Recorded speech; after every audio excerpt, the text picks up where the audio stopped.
A few weeks ago, Google quietly dropped a research paper that sent shockwaves through Wall Street. Micron, Western Digital, and SanDisk all dropped more than 7% in a single day. Not because of an earnings miss, not because of a scandal, because of a compression algorithm.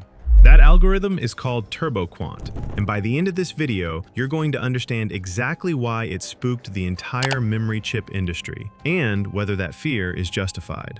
This changes how AI models can run right now on hardware you already own. Before we get into TurboQuant, we need to talk about the real enemy, the KV cache. Every time a large language model generates text, it has to keep track of every single token it has seen. It stores those as keys and values, hence the KV cache. For long conversations or documents, the KV cache can eat up just as much GPU memory as the model's weights themselves.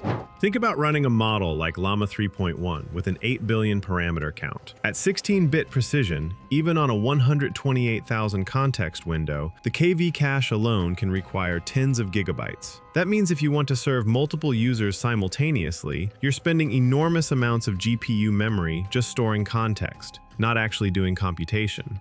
This is why the entire AI hardware industry assumed more AI equals more memory demand, more GPU memory chips sold. Micron's business case was basically, AI is growing, so memory grows with it. TurboQuant just threw a wrench into that assumption. Because what if you could run the same model with the same quality using 6 times less KV cache memory? To understand what TurboQuant is doing, let's start with a simple compression experiment. Take a file with 10 million characters, all the letter A. That file is about 9.5 megabytes. Zip it, and it collapses to around 9 kilobytes, almost a 1,000 times compression. Now take another file with 10 million random characters, also 9.5 megabytes. Zip it, and you only get down to about 7.9 megabytes, barely any compression at all. Why the huge difference? Because compression exploits patterns. The all-A file has extreme redundancy. The random file doesn't. Zip is what's called lossless compression. When you unzip, you get back exactly what you put in. No information is lost. The question is, how much can you throw away before the output degrades? With image data, the answer is quite a lot. TurboQuant's entire bet is that the same is true for AI attention data. Here's why compressing the KV cache is so hard. In a model like Llama 2, the top 1% of KV cache values can have magnitudes that are 10 to 100 times larger than the median value. Those are called outliers, and they ruin naive compression.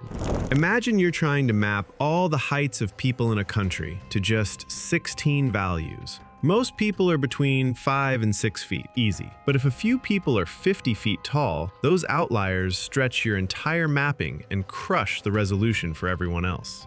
That's the same problem facing KV cache quantization. You can't just drop the precision uniformly because a handful of outlier values will destroy everything. And the key question is, how do you do that without destroying quality? Here is the core insight of TurboQuant, and it's genuinely elegant. The problem is that we don't know what the input will look like. Some people's context windows might be full of HTML code. Others might have legal documents, mathematical proofs, or novel chapters. TurboQuant's answer: stop trying to adapt to the unknown input. Instead, transform it so that it becomes predictable, regardless of what it is. In practice, TurboQuant uses a technique called the randomized Hadamard transform, a computationally efficient version of this rotation that's GPU-friendly. The result? No matter what your input looks like, all A's or random noise or complex HTML, after the transform, the coordinates behave predictably. The outlier problem vanishes. Now that every input converges to the same predictable distribution, TurboQuant can do something extremely efficient. Pre-compute, once and for all, the optimal codebook for that distribution. This codebook is built using the Lloyd-Max algorithm, a classical technique from signal processing that finds the best set of representative values for a given distribution. For 3-bit quantization, that means 8 values. For 4-bit, 16. The codebook is computed offline, once, and stored as a lookup table. During inference, you just rotate your input and snap each coordinate to the nearest codebook entry.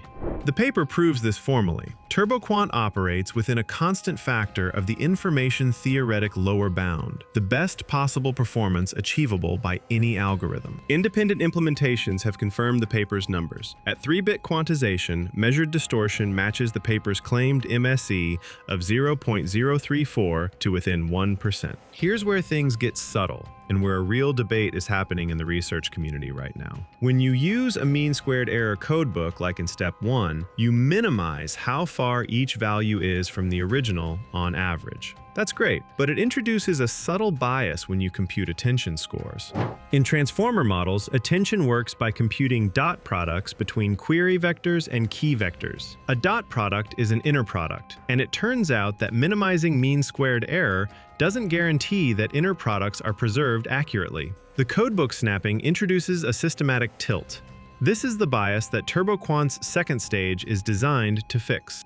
The fix is called QJL, Quantized Johnson-Lindenstrauss. Without going too deep into the math, the idea is, after the MSE quantization, there's a tiny residual error remaining. TurboQuant takes that residual and applies a 1-bit compression, just a single bit per coordinate, using a random projection. This Johnson-Lindenstrauss step is provably unbiased. It doesn't improve the mean squared error, but it corrects the systematic inner product error, giving you accurate attention scores. So what does this all mean in practice? The paper tests TurboQuant on the long bench benchmark and the needle in a haystack test, two of the most demanding evaluations for long context understanding. On Llama 3.18b, a 3.5-bit TurboQuant implementation matched full 16-bit precision performance across every benchmark. The needle in a haystack test, where the model has to find a single piece of information buried inside a huge document, came back perfect. The headline stats? 6 times memory reduction on H100 GPUs, up to 8 times throughput improvement, 0 accuracy loss at 3.5 bits per channel, and crucially, no retraining required. You run the algorithm on existing models during inference. You don't need to fine-tune anything. There's already a working CPU implementation in llama.cpp using TurboQuant. On a Quin35B model, 3-bit TurboQuant produces output that is identical to the full precision baseline at temperature 0. The community has spoken. This is real. Now let's come back to where we started. Why did Micron, Western Digital, and SanDisk drop 7%? Because their entire investment thesis assumed that AI scaling equals memory demand scaling. If you can run the same workloads with 6 times less KV cache memory, you need fewer memory chips. But here's the nuance the market might be missing. TurboQuant doesn't eliminate memory demand. It changes what you can do with the memory you have. Instead of serving fewer users on expensive hardware, you can now serve more users, extend context windows further, or run larger models on the same GPUs. Efficiency gains in technology rarely destroy markets, they expand them. And there's another dimension. KV cache quantization is separate from model weight quantization. TurboQuant doesn't shrink your model weights at all. It only compresses the runtime memory. GPTQ, AWQ, GGUF, those are still doing completely different work. You can run them together. Which means the real story isn't TurboQuant kills memory demand. It's TurboQuant makes long context AI economically viable at scale. What Google just published isn't just a clever trick. It's a formal proof that we are approaching the information theoretic limits of KV cache compression. This is as good as it mathematically gets. The paper is accepted at ICLR 2026. The implementation is already in llama.cpp, and researchers are actively debating which parts work best in which settings, exactly how good science is supposed to progress. The next time someone says AI hardware demand is a one-way bet, remember TurboQuant.